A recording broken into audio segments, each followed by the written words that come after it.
Hi, this is John Soash. I'm going to show you a quick overview of how to use the resource feature in Google Calendar.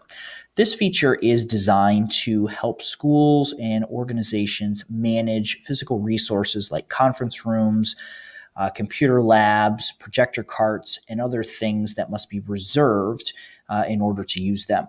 This feature must be initially set up by your district administrator who has to create the resources and give you access to them. Once that has been done, using and scheduling the resource is very, very simple. I'm going to create a new event for next week, and I'm going to reserve the Chromebook cart at my school. So I'm going to say ninth grade biology, and I'm going to click edit event. Now, it's very important that I select the precise date and time that I wish to reserve this resource. Now, in a school setting, this can be a little tricky because if second hour starts at like 10:05, you need to put in 10:05 till 11:03. Otherwise, you're going to block that resource from being used by someone else.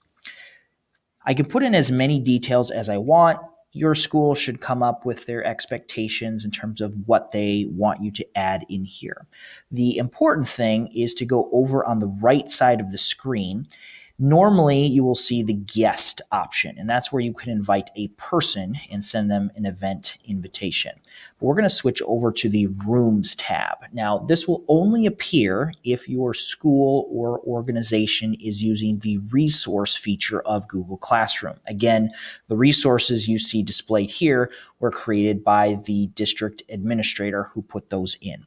Now, you'll notice that it is only showing the resources that are available at 10:05 to 11:03 a.m. on the 9th of October. I'm going to reserve Chromebook Cart 1, and that will add it to the participants of my event. I'm finished, so I can click Save, and now that resource has been assigned to me at that time.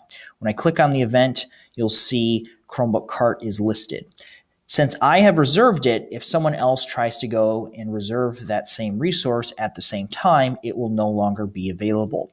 It is very important that if I change my mind and I am no longer going to use that resource, I need to go in and delete it from my event so that someone else can use it.